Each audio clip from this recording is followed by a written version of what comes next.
본 방송에서 제공하는 투자 정보는 투자 판단에 대한 조언입니다. 방송에서 제공하는 주식의 가치, 가격 상승 및 하락에 대해서는 방송사에서 보장하지 않습니다.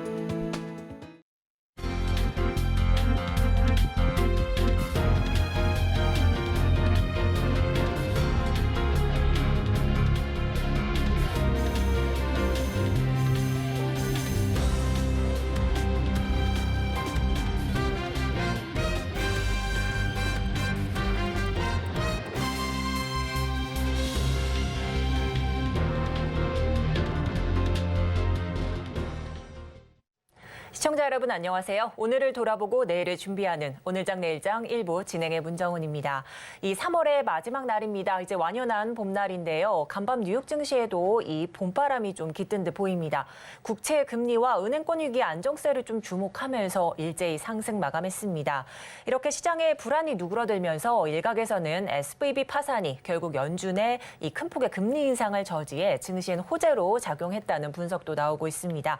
한편 애플, 마이크로소프트, 넷플릭스 등 주요 기술주들도 오름세를 보였습니다. 테슬라를 제외한 대부분의 전기차들은 내림세를 보이며 마감했습니다. 3월의 마지막 거래일이자 이번 주 마지막인 오늘 저희 방송과 함께 장 막판까지 꼼꼼한 투자 전략 세워가시길 바랍니다. 본 방송에서 제공하는 정보는 투자 판단에 대한 조언일 뿐 해당 주식의 가치와 수익률은 보장하지 않습니다. 아울러 서울경제TV, 서울경제신문은 당사의 브랜드입니다. 최근 당사를 사칭하는 피해가 늘고 있으니 각별히 유의하시기 바랍니다. 또한 저희 방송 생방송 유튜브 채널로도 만나보실 수 있는데요. 유튜브에서 서울경제TV 검색하시면 실시간 스트리밍 참여 가능합니다. 그럼 본격적으로 오늘장 내일장 1부 이 시각 보도본부로 출발해 보도록 하겠습니다. 앞서 살펴본 헤드라인 중 몇 가지를 이 보도국 기자와 심층적으로 다뤄볼 텐데요. 오늘은 서지은 기자 나와 있습니다. 안녕하세요. 네, 안녕하세요. 네, 첫 번째 소식부터 알아봅니다. 이 지난달 국내 생산과 소비 투자가 모두 증가세를 보였다고 하던데요. 얼마 만에 증가한 건가요? 네, 지난달 국내 생산과 소비, 투자가 전월 대비 모두 상승했습니다. 이는 14개월 만인데요. 통계청에 따르면 지난달 전 산업 생산은 전월보다 0.3% 증가했습니다. 전 산업 생산은 작년 10월과 11월 감소한 뒤 12월부터 2월까지 소폭 상승했습니다. 업종별로 보면 서비스업 생산은 정보통신 등에서 줄었지만 숙박과 음식 등에서 늘어 전달보다 7% 상승했습니다. 관공업 생산은 광업에서 늘었지만 제조업 및 전기 가스업에서 줄어 전달보다 3.2% 감소했습니다.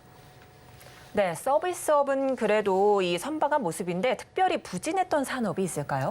네, 반도체 업황은 부진한 흐름을 보였습니다.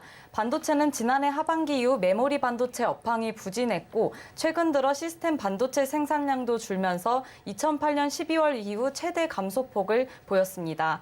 현재 경기를 나타내는 동행지수 순환 변동치는 전달보다 0.4%포인트 상승했으며 앞으로 경기를 예측하는 선행지수 순환 변동치는 98.5로 0.3%포인트 떨어졌습니다. 네, 지난달 이 국내 생산, 소비, 투자 증가세 알아봤습니다. 다음 소식입니다. 요즘 KT가 외부적으로 좀 시끄러운데요. 오늘 KT 정기 주주 총회를 앞두고 사회이사 3명이 동반 사퇴를 결정했다고요. 네, KT 정기주주총회에서 1년 연임 표결이 예정됐던 사회이사 3명이 동반 사퇴를 결정했습니다. 이들에 대한 연임 표결 안건도 자동 폐기됐습니다.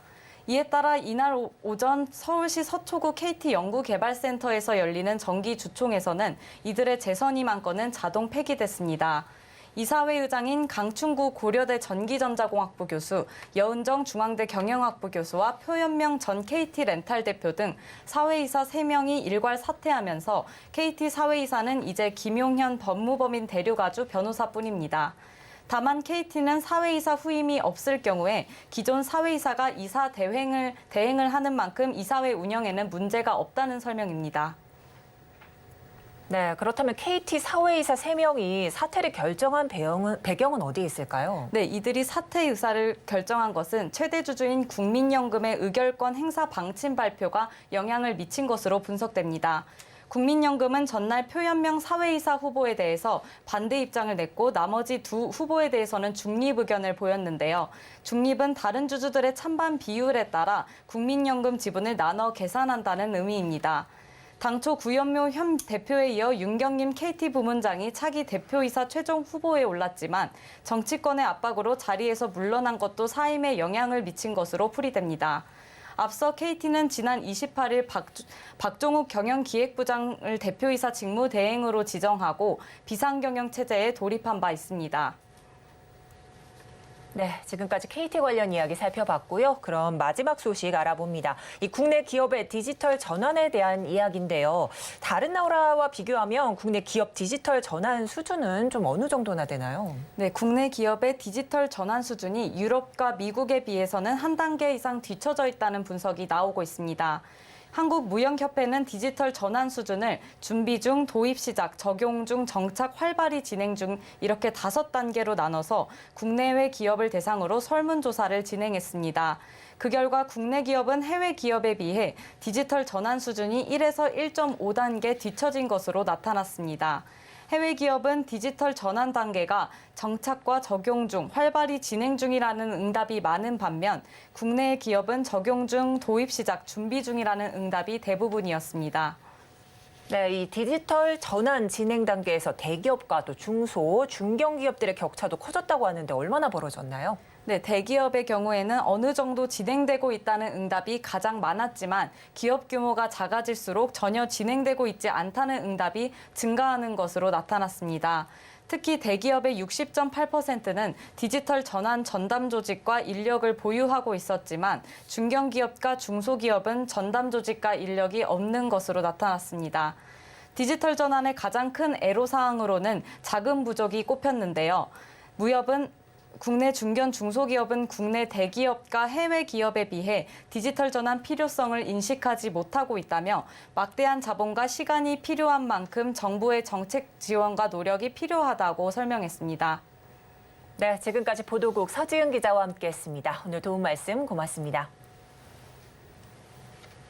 네, 그럼 이어서 오늘장 주목할 만한 공시 전해드리는 스피드 뉴스앤 공시 이어갑니다. 김혜영 캐스터 준비하고 있습니다.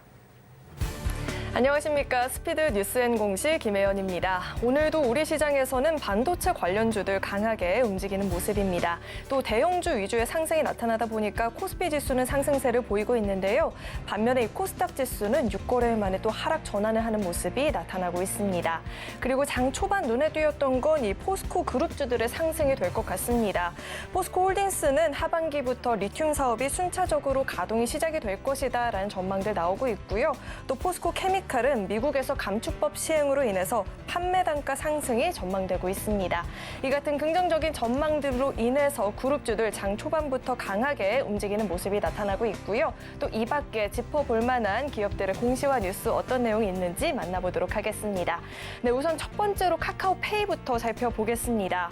빅테크 업체들의 간편 결제 서비스 수수료가 처음 공개됐습니다. 오늘 금감원에 따르면 공시 대상인 9개의 기업들의 평균 선불 결제 수수료율은 2에서 2.23%로 나타났습니다. 또 카드 결제 수수료율은 평균 1.09%에서 2.39%로 집계가 됐죠. 이렇게 빅테크 기업들의 수수료율이 최초로 공개가 되면서 네이버페이, 카카오페이, 토스 등 빅테크 3사의 수수료 인하의 움직임도 나타나고 있습니다.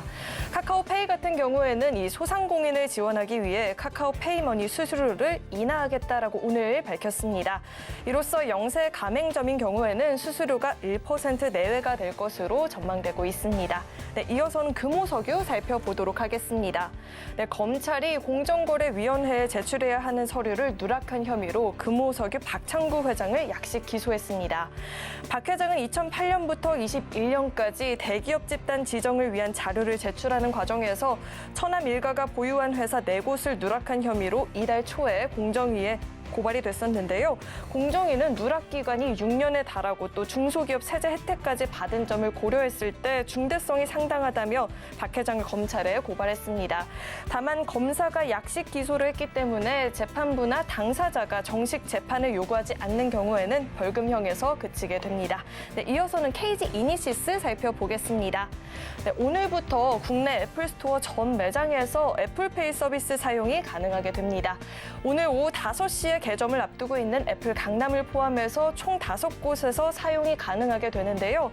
KG 이니시스는 애플 공식 온 오프라인 스토어 결제 서비스를 제공하는 유일한 PG사이기 때문에 주가도 오늘 역시나 영향을 받으면서 강세 흐름이 보여지고 있습니다. 네, 마지막으로 한국전력 살펴보겠습니다.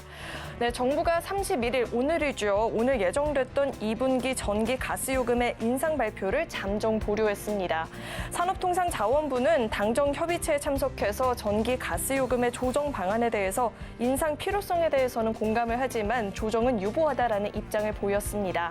합의 결과 당정은 에너지 가격의 추이, 물가 등 경제에 미치는 영향, 채권 시장에 미치는 영향, 그리고 공기업 재무 상황 등을 검토해서 조속한 시일 내에 전기 가스 요금의 조정 방안을 발표하겠다라는 입장을 내놓았습니다. 다만 이 4분기 전기가스 요금의 동결 가능성에 대해서는 보수적인 입장을 내비치기도 했습니다. 네, 오늘도 이렇게 3월의 마지막 거래일 주요 기업들의 공시와 뉴스 살펴봤습니다. 지금까지 스피드 뉴스앤공시 김혜연이었습니다.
네, 이 시각 시장을 주도하는 핵심 이슈는 무엇인지 전문가의 의견과 AI 참견까지 더하는 AI 상담소 이어가 보도록 하겠습니다.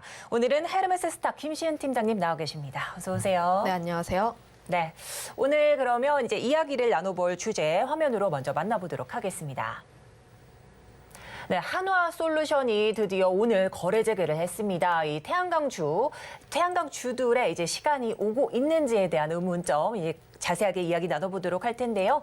자, 먼저 이 관련된 이야기를 이 챗GPT AI한테 먼저 물어보겠습니다. 자, 글로벌 시장에서 국내 신재생 에너지 기업이 경쟁력을 가지려면 어떻게 해야 하는지 이제 챗GPT가 답변을 줬습니다. 자, 우선 글로벌 시장에서는 국내 신재생 에너지 기업이 경쟁력을 가지기 위해서 몇 가지가 있다 이렇게 말을 해줬는데요. 첫 번째로는 기술 개발 및 혁신이 필요하고 또한 비용적인 면에서도 경쟁력이 필요하다라고 이렇게 언급을 하네요. 또한 글로벌적인 네트워크까지 구축을 해야 된다라는 말을 해줬고요. 여기에는 무엇보다도 정부 지원을 조금 확보해야 된다 이런 의견도 있습니다. 또한 지속 가능성 계속 강조되고 있는데요. 이 지속 가능한 경영도 함께 해야 된다 이런 의견이 있습니다. 자, 이제 챗GPT 의견 이렇게 알아봤는데요. 팀장님께 한번 여쭤보겠습니다. 오늘 챗GPT 답변 조금은 좀 교과서적이긴 한데요. 어떻게 보셨을까요? 근데 그 말이 맞는 게 신재생 에너지 같이 중장기적으로 긴 관점에서 성장할 수 있는 섹터는 우선 첫 번째로 정부가 계속해서 지원을 해줘야 되고 두 번째로는 그 부분이 글로벌적으로 전 세계적으로 함께 발전해 나가야지 관련 섹터가 계속적으로 성장을 하고 있는 거거든요. 지금 사실 우리 시장에서도 2차 전지 섹터가 굉장히 강세였던 이유가 배터리가 굉장히 많아질 것이다는 것도 있지만 전기차의 양 자체가 굉장히 많아질 것이다에 네. 대한 부분이 있는데 사실 그렇게 된다면 지금 전 세계적으로 친환경적인 부분에 대해서 굉장히 집중을 많이 하고 있거든요. 그렇죠. 특히 친환경에 대한 부분 같은 경우에는 작년 러시아, 우크라이나 이후로부터 에너지에 대한 문제가 계속적으로 나오고 있었고 물론 친환경에 대한 이야기 그러니까 탈탄소에 대한 이야기 같은 경우에는 2020년 이전에서부터 계속 나왔지만 네. 친환경 에너지라든지 관련한 이야기가 굉장히 불을 붙으면서 뿜어낸 거는 작년 우크라이나 러시아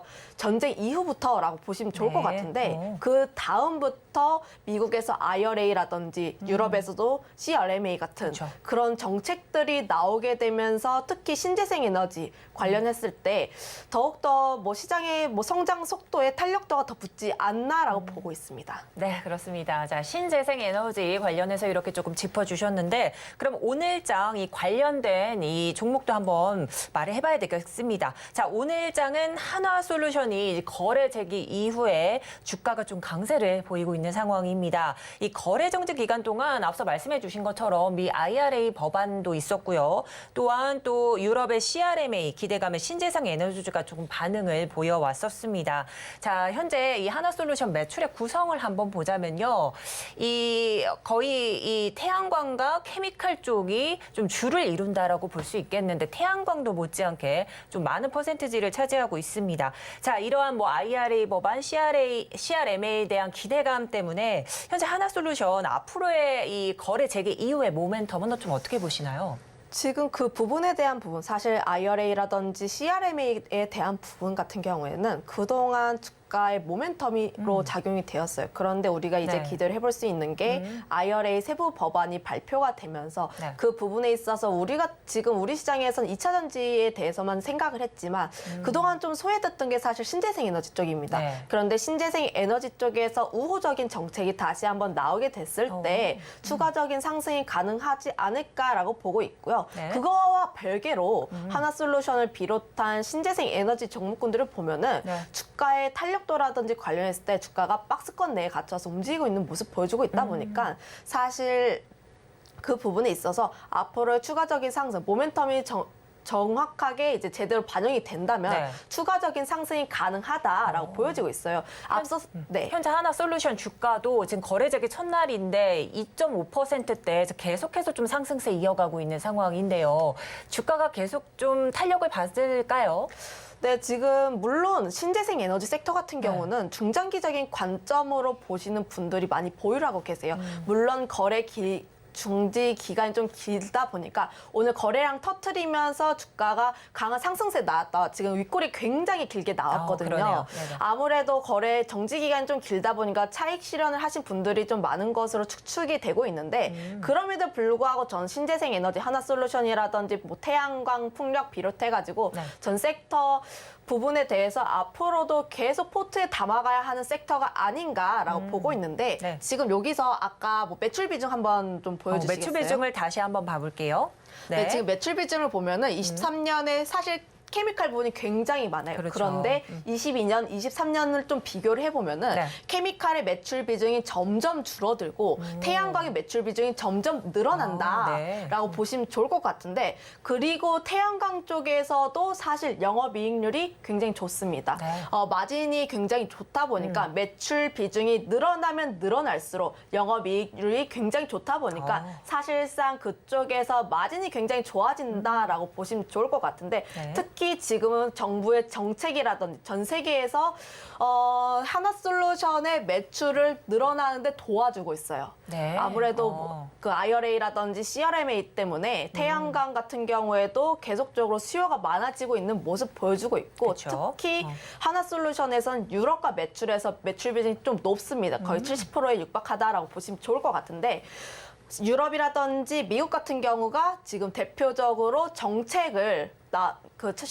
신재생 에너지 쪽에 정책을 내비치면서 앞으로 그쪽 시장을 끌어가겠다 하는 대표적인 나라다 보니까 사실 그쪽 라인에서 매출 비중이 높다 보니까 관련했을 때 앞으로의 매출의 성장세는 더 크게 나올 수 있다라고 네. 보시면 좋을 것 같아요. 네, 현재 정부 정책뿐만 아니라 또 글로벌적인 정책이 하나솔루션의 매출을 좀 끌어올리는 데 도움을 주고 있다, 이렇게 좀 말씀을 해주셨네요. 자, 이제 태양광 발전의 대표주로 좀 상승세를 보이던 OCI도 역시 좀 이슈가 있습니다. 인적 분할 이슈들이 있는데 이 OCI 개인 투자자들의 시각과 증권가의 전망은 조금 상이합니다. 이 과거 대비 주가 상승 동력이 조금 약해지긴 했는데 증권가에서 여전히 투자 매력도가 높다라고 평가를 하고 있는데요. 이 OCI에 대해서는 좀 어떻게 보고 계실까요? 그럴 수밖에 없는 게 사실 OCI 같은 경우에는 뭐 실적이라든지 가지고 있는 모멘텀에 대비했을 때 저평가를 많이 받던 종목이기도 하고요. 그거에 따라서 지금 뭐 IRA라든지 CRMA, 그 하나솔루션과 마찬가지로 태양광 섹터가 중장기적인 산업의 성장을 이룰 수밖에 없다 보니까 관련했을 때 굉장히 매력도는 있습니다. 그런데 투자를 하시는 분들 같은 경우에는 사실 지금 현 시점에서 OCI가 가지고 있는 상황도 좀 살펴봐야 할 필요가 있는데 지금 인적 분할 이슈가 있다 보니까 사실 투자 심리가 그렇게까지 긍정적이진 않아요. 아무래도 인적 분할 관련했을 때 뭐 거래 정지가 있을 수도 있고요. 관련했을 때 조금 불확실한 요소가 있다 보니까 관련했을 때 지금 같은 경우에 접근하기에는 그렇게까지 용이하진 않다라고 보시면 좋을 것 같고 하지만 인적 분할이 끝나고 나면은 저는 오히려 가격적인 메리트가 부각되지 않을까라고 전망을 하고 있고요. 아무래도 인적 분할을 한 다음에 뭐 주주 환원 정책이라든지 앞으로의 매출도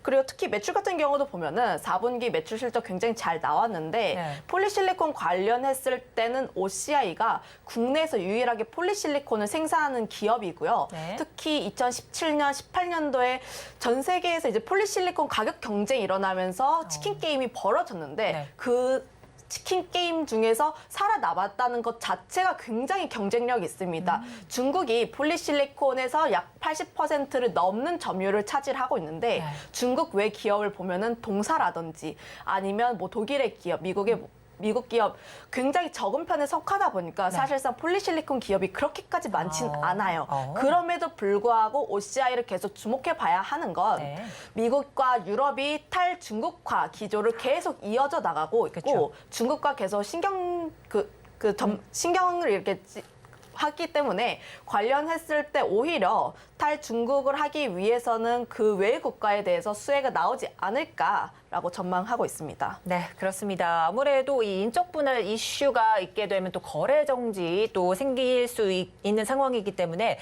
OCI는 인적 분할 이슈 이후 좀 접근을 해보시는 게 용이하겠다, 이런 말씀을 해주신 것 같습니다.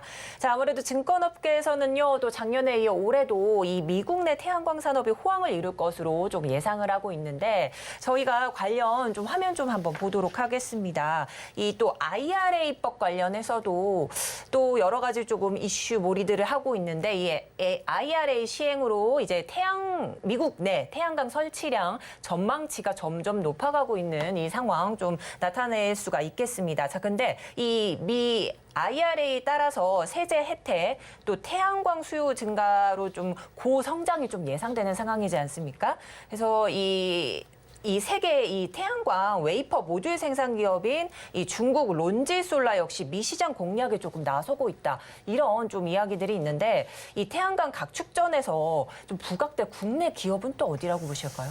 저는 그 점에서 하나솔루션이다라고 보시면 좋을 것 같은데 물론 폴리실리콘 같은 경우에도 뭐 좋긴 합니다만 그럼에도 불구하고 계속적으로 봐야 하는 거는 모듈 쪽이라고 보면 좋고요. 아무래도 폴리실리콘 같은 경우는 중국 쪽에서 꽉 잡고 있다 보니까 관련했을 때 오히려 하나솔루션을 보시는 게 더 좋을 것 같고 특히 태양광 같은 경우도 보면은 주택용도 있고 설치 기간도 뭐 해상 풍력이라든지 풍력에 비해서 굉장히 짧다 보니까 앞으로 뭐 설치량 이라든지 성장 속도는 다른 신재생 에너지 섹터에 비해서 좀 빠릅니다. 그거에 따라서 태양광 설치량은 굉장히 빨라질 것으로 그러니까 더 많아질 것으로 전망하고 있다 보니까 관련했을 때 하나솔루션 같은 경우에 특히 2월 달에 3조를 이제 투자를 해서 미국의 퍼스솔라처럼 원솔라를 이제 하겠다. 그 수직 계열화에 대한 기대감이 나오고 있다 보니까 관련했을 때 특히 수혜가 나올 것으로 전망하고 네. 있다 보니까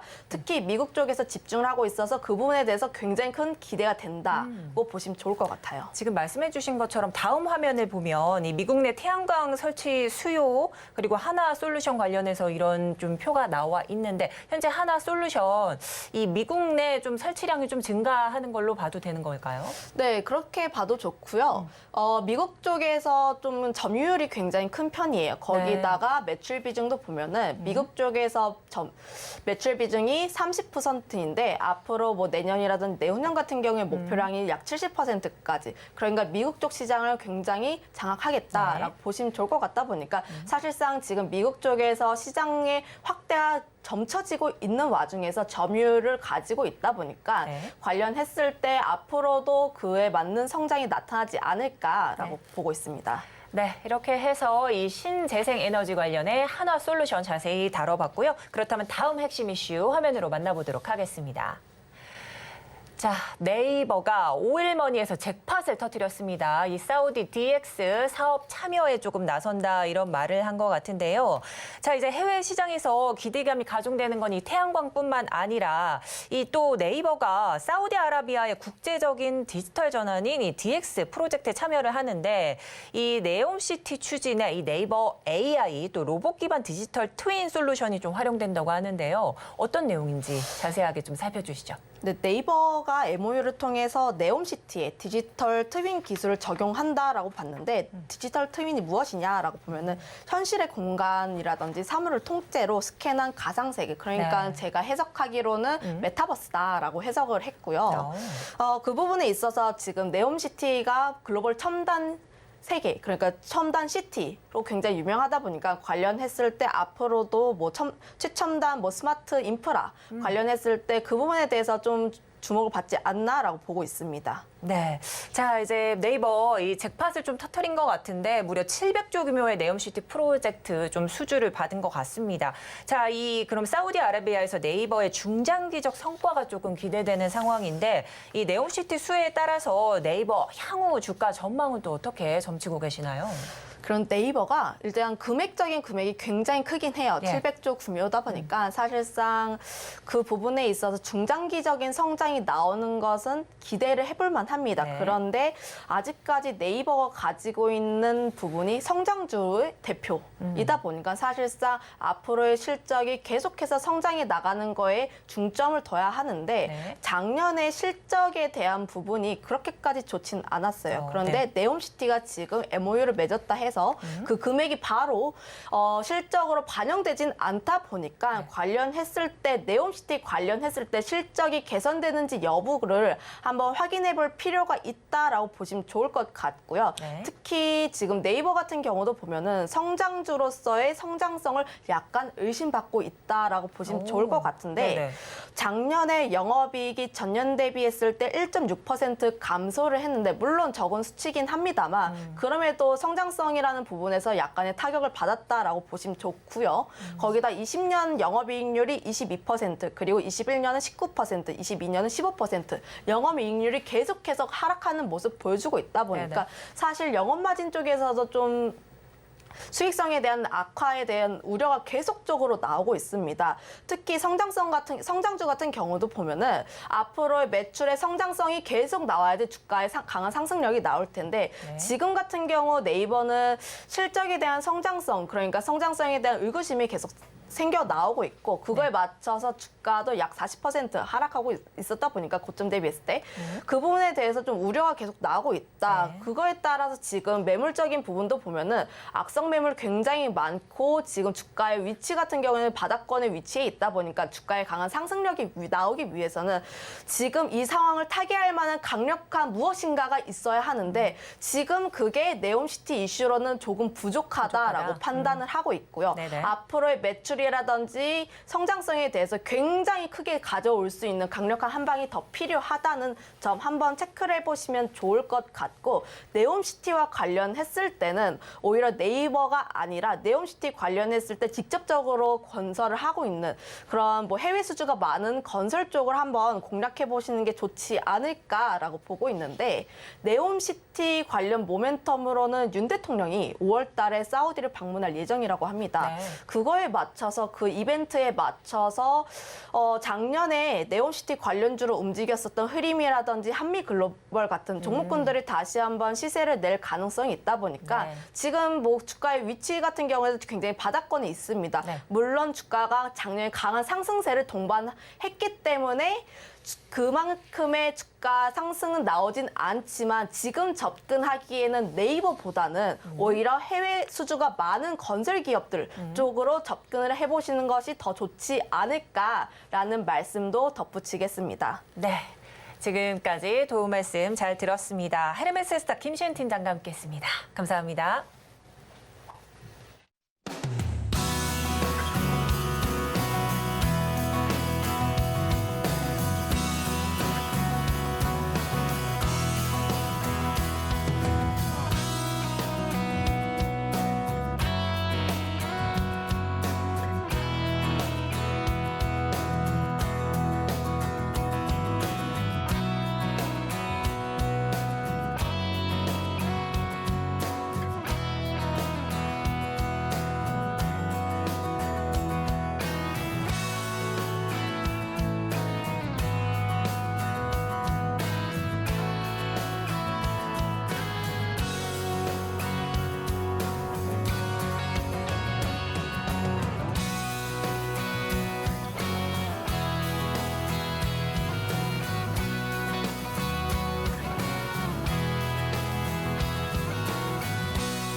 네, 마켓리더의 시선으로 산업 트렌드를 심도 있게 분석해보고 실제 수익으로까지 챙겨가는 시간, 고수의 선택입니다.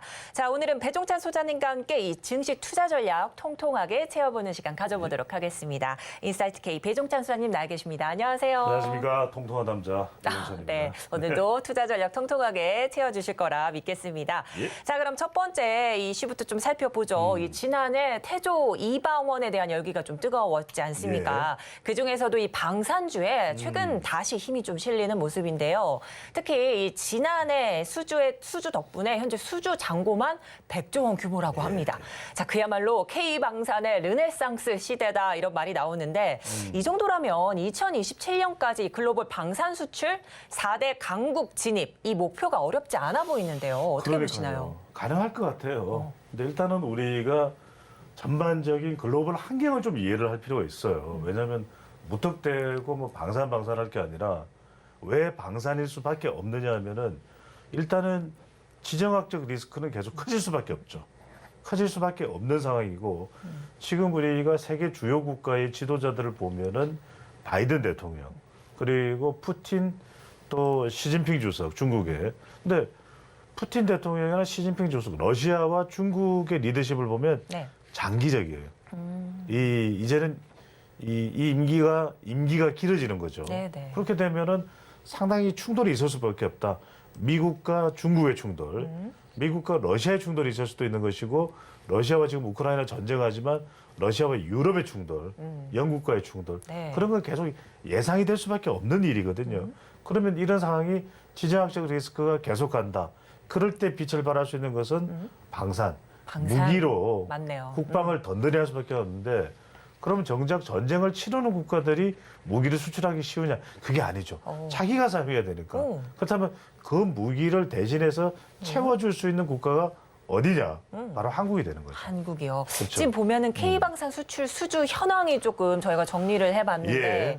와, 아랍에미리트에도 저희 뭐 LIG 넥스원 같은 경우에도 좀 들어가 있고 여러 나라에 좀 포진돼 있는데 그러니까 여기서 우리가 네. 주목해야 될 부분이 이 부분이에요. 먼저 이제 섹터만 나눠보면 아랍에미레이트와 이집트는 사실상 아프리카지만 중동이에요. 네. 그러니까 중동 쪽에 우리의 방산 시장이 만들어져 있다. 네. 그다음에 또 하나는 폴란드와 루마니아를 보세요.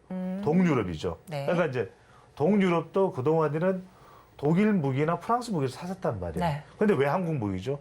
왜 한국 무기예요? K방산 왜죠? 가성비죠. 가성비요? 그렇죠. 오. 가격이 좋아요. 오. 우리 K2 전차나 K9 자주포를 보고서 막 소리를 질러요. 성능이 뛰어나다고. 왜냐하면 전차임에도 불구하고 급정거와 급회전이 가능한 거예요. 그 영상을 보시면 됩니다. 우리가 네네. 밀리터리 채널을 네. 많이 봐요. 네네. 그렇게 되니까 또 뭐냐면 무기를 빨리 공급해 줄 수 있잖아요. 맞네요. 왜냐면 유럽만 해도 네. 만드는 게 좀 느릿느릿해요. 네. 근데 우리만큼 빨리 무기를 해서 공급을 하는 국가도 그게 사실 강점이죠. 없죠. 그쵸. 그다음에 또 하나는 뭐냐면 호주를 한번 보세요. 호주. 이거 호주하고 필리핀을 볼 필요가 있는군요. 네. 필리핀과 호주는 미국과 굉장히 관계가 좋은 국가예요.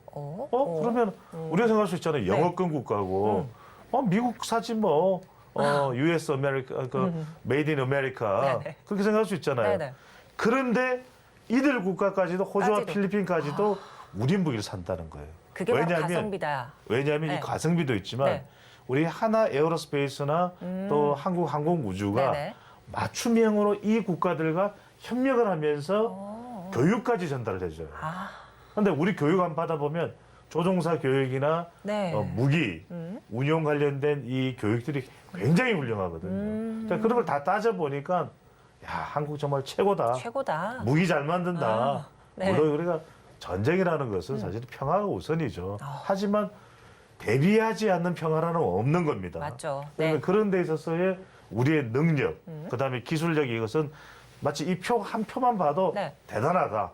앞으로 방사는 계속해서 지속 성장이 될 수밖에 없다. 네. 이렇게 생각하시면 돼요. 그러니까 10년 뒤에 2030년에 우리가 뭐 반도체 2차 전지 이야기 많이 하잖아요. 그런데 네. 방사는 괜찮을 거냐? 저는 방사는 지속된다고 봅니다. 지속될 왜? 것 같습니다. 계속해서 무기는 첨단화될 수밖에 없거든요. 그 첨단화되는 무기를 교체해 줄 수 있는 만한 정도의 이런 신속한 기술 업그레이드가 가능한 국가가 어디냐? 그럼 또 한국이죠. 한국. 그러니까 이제 우리가 여기다 한번 보시면 알겠지만 네. 이게 무슨 이야기냐면은 깜짝 놀라실 거예요. 이게 아니. 비슷한 수치인 뭐 기업도 있지만 예, 예. 껑충 뛴 기업들도 있네요. 이게 네. 뭐냐면 네. 이걸 여러분들 이렇게 보셔야 근데 돼요. 부채 비율. 결론적으로 말씀드리면 이 부채는 착한 부채예요. 착한 부채. 착한 부채는 계속 붙여라. 네. 착한 부채. 네네. 근데 무슨 말씀이냐면 이 4개 4대 방산 기업이 네.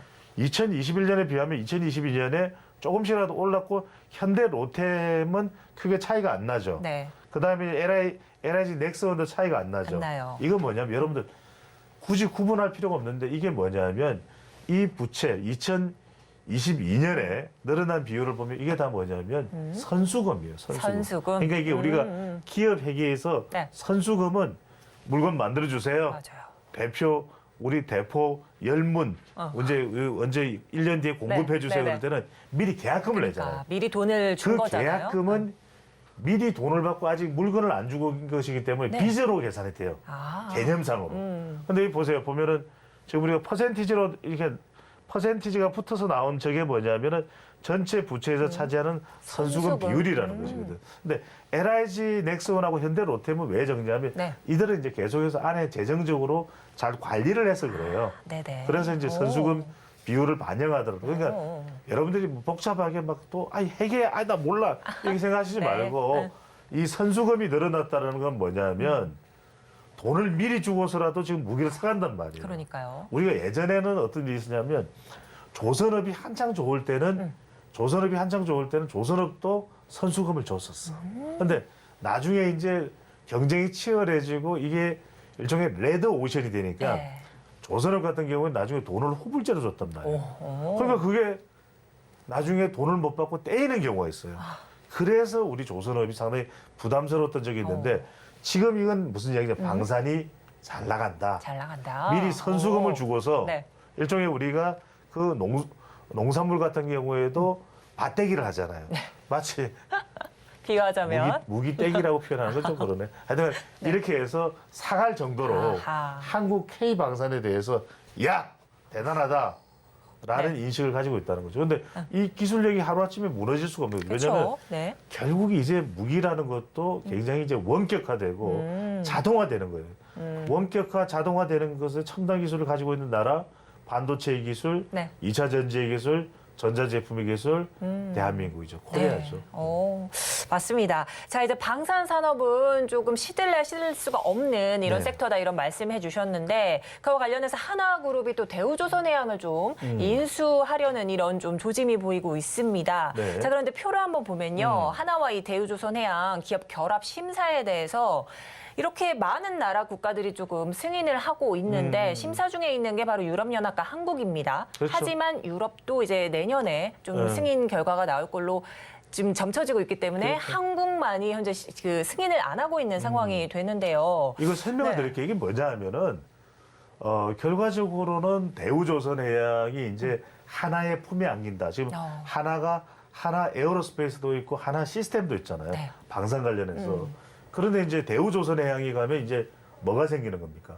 하나 에어로스페이스에 하나 시스템이 있고 대우조선해양이다. 네. 뭐예요? 육해 공을 다 육해 공이 다 품었다. 아우러지는 거죠. 오. 그러니까 이게 방산 네. 기업으로서는 상당히 이제 규모의 경제가 되는 거예요. 그리고 이제 왜 성인을 튀르키예나 영국이나 일본에서 하느냐? 아니 이제 이 대우조선해양의 경쟁자가 저 국가에는 없는 거예요. 없어요. 그러니까 중국이 있긴 하지만 중국하고 대우조선해양이 만들어내는 그런 LNG선이나 이런 게 차원이 다르잖아요. 그러니까 다 승인했어. 이유는 왜 그러냐? 약간 살짝 좀 시간이 걸려요. 다른 전체 국가들의 의견들도 모아야 되고 영국은 EU에서 탈퇴했잖아요. 그래서 빨리 승인을 내준 건데 문제는 한국이에요. 자, 이 대우조선의 주 경쟁자가 어디에 있습니까? 네. 대우조선의 주 경쟁자가 한국에 있잖아요. 네. 아니 이 현대중공업 그리고 삼성중공업이 삼호중공업 다 경쟁자잖아요. 네네네. 삼호조선. 그러니까 국내에 경쟁자가 있는 거예요. 그러니까 사실은 이 심사의 의미는 네. 우리 공정위에 달려 있는 겁니다. 공정위에 달려 있는데 공정위도 방산이 이렇게 잘 나가는데 이걸 계속해서 발목 잡을 수는 없잖아요. 그렇죠. 자칫 잘못하면 이 발목 잡는 것이 길어지게 되면은 자칫 경영의 불확실성이 커질 수도 있거든요. 그래서 네네네. 이건 뭐 전반적으로 이제 이 그림에서 우리가 동그라미를 쳐야 될 것은 한화예요. 네. 저는 한화를 계속해서 오. 김성현 회장의 리더십에서 경영자의 리더십을 보는 게 중요합니다. 우리 투자자분들이 하나가요. 지금 하나 솔루션도 있고 하나 에어로스페이스 맞아요. 이렇게 잘 나가던 적이 없어요. 석유화학도 잘 나가죠. 어. 그러니까 여러분들 한화에 좀 주목을 해야 돼요. 한화. 저는 제가 그룹 차원에서 주목을 할 게 앞으로 성장 가능성이라고 볼 때 이 아들들로 이제 경영권이 넘어갔는데 둘째 아들, 셋째 아들은 모르겠어요. 네. 저는 첫째 아들. 네. 첫째 아들은 분명히 상당히 경영 수업을 제대로 받았던 김동완 회장이기 때문에 저는 상당히 이 부분을 여러분들이 좀 주목해 볼 필요가 있을 거예요. 네. 빈살만하고도 인연이 있습니다. 김동완 회장이. 그래서 저는 김성현 회장이 새 아들은 다 모르겠는데 네. 제가 모르는 건 모른다 그래야죠. 첫째 아들만큼은 제대로 이 경영 리더십을 충분히 네. 훈련을 시켰다. 그 점에 좀 주목을 해볼 필요가 있습니다. 네, 이 방산과 함께 또 움직이고 있는 게 바로 우주 항공주들도 네네. 조금 눈여겨볼 만한데 이 정부도 우주 항공청 신설하겠다 좀 나섰고요. 또한 일론 머스크 스타링크도 이 2분기 국내에 조금 예. 서비스를 좀 시작한다 이런 말도 있습니다. 이제 관련주들도 좀 급등하고 있는 상황인데 예. 이러한 글로벌 시장 좀 살펴보셨을 때 예. 과연 향후 또 어떤 섹터에 좀 주목을 해야 될지도. 요거 말씀드리기 전에 잠깐만 아직 화면을 보여주지 마세요. 그러니까 제가 요즘 방산에서 네. 우리가 주목할 기업을 하나 더 말씀을 드려야 될 것 같아요. 우리가 지금 자꾸 무기만 이야기하는데 사실 방산. 아무리 무기가 있으면 뭐예요? 포탄이 없으면 안 되잖아요. 네. 미사일이 없으면은 미사일 뭘로 쏘죠? 하약이 없으면 뭐하죠? 그러니까 결과적으로 총이 있는데 총알이 없으면 안 되잖아요. 우리가 방산 관련해서 좀 주목할 기업들을 몇 개만 좀 말씀을 드려야 될 것 같아요. 네네. 풍산을 좀 주목하십시오. 풍산이요. 우리가 동전 만드는 회사 있잖아요. 우리 동전, 구리 동전 만드는 회사가 풍산이에요. 그러니까 이 풍산이 하약을 만들어서 네. 총알을 만들어서 공급하는 이 방산업체가 사실은 풍산입니다. 네. 그 외에도 빅텍이나 스페코, 또 미래 ING, 네. 휴니드, 퍼스텍, 네. 또 왜냐면 이건 잘 안 들어본 회사들이기 때문에 여러분들이 다시 보기를 하셔도 좋을 것 같고요. i3 시스템 그러니까 시스템과 관련된 왜냐하면 이런 전차에도 이제 K2 전차에도 이 전기 전자 시스템이 들어가요. 그렇죠. 이런 걸 하는 뭐 웰크론이나 강림이나 또 S&T 중공업이나 EM 코리아나 포메탈이나 루멘스 제가 이제 빨리 말씀드리기 때문에 다 받아 적으실 수는 없겠지만 다시 보기를 하셔서 이들 기업들을 기준으로 쭉 놓고 네. 엑셀로 정리를 해두고 여러분들이 좀 보셔야 돼요. 네네. 전반적인 전체 시총이나 이런 것들을 비교를 하시면서 여러분들이 보실 때 이거다. 근데 이제 제가 권장이지 뭐 강요는 아닙니다. 근데 그쵸. 풍산이라고 하는 기업은 여러분들이 좀 주목을 해보실 필요가 있다는 말씀을 다시 한 번 더 강조를 드립니다. 네, 그렇습니다. 자, 앞서 이제 먼저 좀 말씀을 드렸는데 이제 우주 항공 산업도 네. 좀 살펴봐야 될 것 같습니다. 자, 이제 스타링크가 국내에 조금 서비스를 조금 개시한다. 예. 이런 말도 좀 나오는데요. 이제 저희가 화면으로 한번 보도록 그렇죠. 하겠습니다. 2015년부터 시동을 좀 걸었습니다. 이제 스페이스X 스타링크 사업을 공식화했죠. 네. 이 일론 머스크가. 자, 이렇게 쭉쭉쭉 여러 가지 사업들 일지를 좀 남기면서 드디어 2023년 2분기에 한국 위성 인터넷 서비스를 개시한다. 이걸 보셔야 돼요. 네. 2022년 12월, 작년 12월에 12월에요. 자, 네. 전 세계 가입자 수가 100만 명이 명. 돌파됐다. 네. 이게 이제 상용화 됐다는 이야기예요. 그렇죠. 뭐냐면 우리가 항공 우주 사업 그러는데 아니 그러면 어디를 갈 거야? 지금 화성을 갈 거야? 토성을 갈 거야? 이건 나중에 이야기예요. 네. 그리고 뭐 성객 고작 10명 태워서 뭐 이 우리 우주 공간 대기권에 올라가서 잠깐 뭐 지구가 아름다워요. 이거 가지고 장사 되겠어요? 이게 장사 안 돼요. 그렇죠. 그러니까 결국 항공 우주 산업에서 당장 장사가 되는 것은 이 저궤도 위성 스타링크예요. 스타링크. 이 스타링크가 이제 일론 머스크가 지금 역점을 두고 추진하고 있는 거죠. 뭐냐? 네.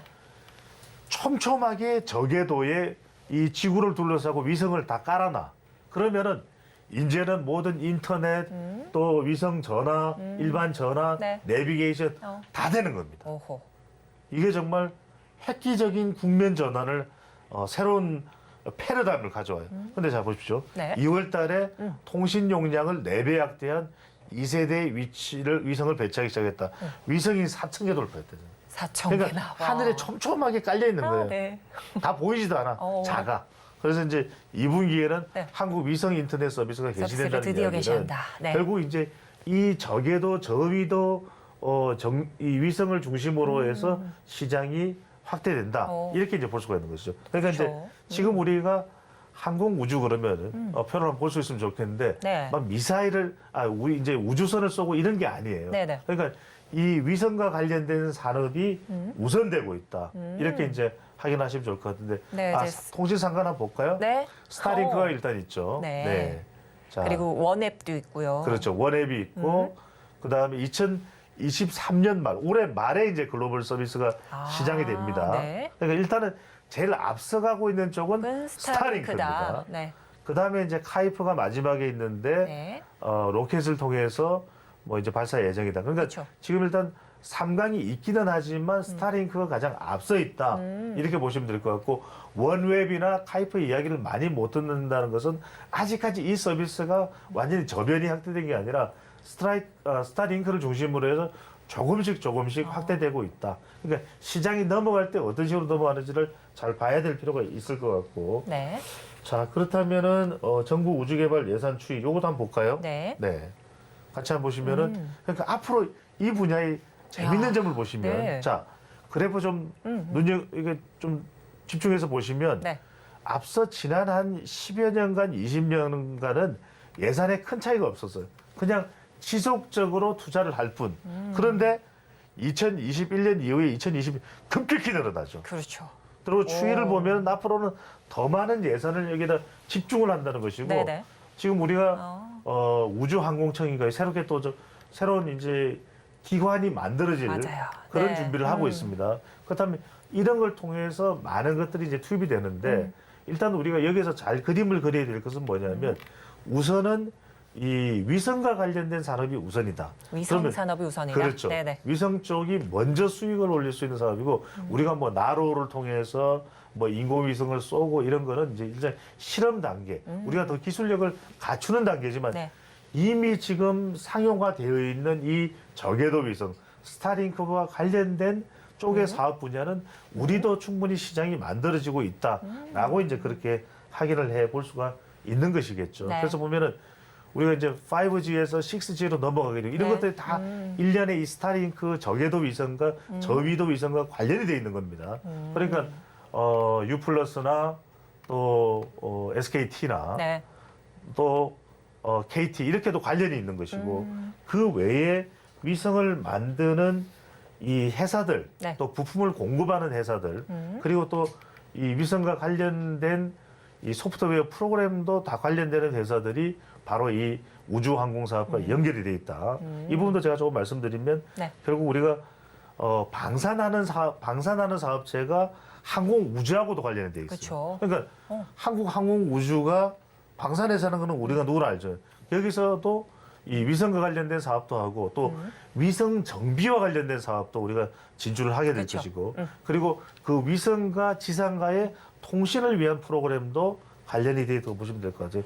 시간이 없어서 네. 우리가 좀 주목을 해봐야 될 기업들이 많은데 세트랙 아이 같은 경우에도 최근에 좀 더 주목받는 거 한 번 더 말씀을 드리도록 하겠습니다. 네, 이렇게 말씀 들어보니까 이 항공 우주 산업과 또 방사는 좀 때려야 될 수 없는 그런 산업인 것 같습니다. 자, 오늘 도움 말씀 여기까지 듣도록 하겠고요. 지금까지 인사이트 K 배종찬 소장님과 함께했습니다. 감사드립니다. 감사합니다.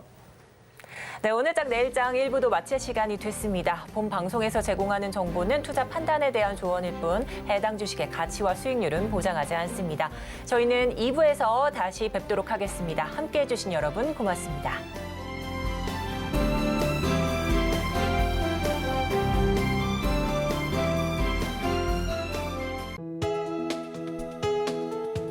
본 방송에서 제공하는 투자 정보는 투자 판단에 대한 조언입니다. 방송에서 제공하는 주식의 가치, 가격 상승 및 하락에 대해서는 방송사에서 보장하지 않습니다.